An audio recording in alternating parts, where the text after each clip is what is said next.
So I'm supposed to explain a story of my life that somehow changed my life and present it to the class because everyone loves presenting. Because I chose to make a video instead of a 2 to 3 page paper because I can do what I'm doing right now and continue to ramble on about nothing because I'm padding the video out a bit, I also thought I should include some visuals. So here's this. Picture this. It's December in 2008 or so, in first grade. It's the day we let out for winter break and I'm inhaling sugary stuff like any 6-year-old would. We made gingerbread houses that day and I probably had a donut or two. And if you pump that much sugar into a small child, it usually doesn't end very well. We had some relatives over at my house for some Christmassy gathering while my sister and I hung out in the basement. I think she was watching TV or something while I was messing around doing whatever.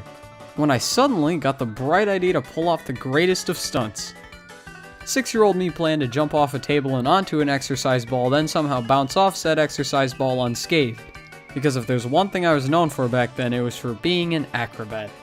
So I did just that, sorta. I jumped off said table onto the accursed exercise ball and it didn't exactly go as planned.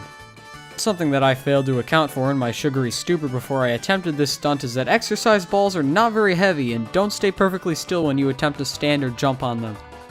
So I kinda sorta rolled and or fell off the exercise ball and onto the essentially hardwood floor protected only by a thin layer of carpet. And believe it or not, when you impact a hard surface with reasonable acceleration, bad things happen. Yeah, I basically completely destroyed my left arm upon impact and began crying in pain. According to my sister, as she took me upstairs, she could legitimately hear cracking sounds. Still kinda weirds me out. So that's how I ended up at a hospital in the wee hours of the night getting a cast on my arm in what felt like a generally bizarre experience. One thing I distinctly remember is waking up in my bed not sure if I was awake or dreaming. I'm still not quite sure even today. As it turns out, I broke my wrist, forearm, and elbow in that incident, and fun fact, I also broke that same wrist 4 years later, and sprained that same elbow about 4 years after that. Guess we'll have to wait and see what happens to me in my freshman year of college. I wouldn't exactly consider this misadventure some life-changing, world-shattering incident, because my life has been boring and relatively good to me, but looking back, I'd argue it somewhat changed how I act today, even if only a little. I like to think that today I'm just slightly more tentative and cautious than I was 9 years ago. Even if it's not much more. The moral of the story is essentially, think twice and use logic before doing something that is a bad idea but sounds good at the time.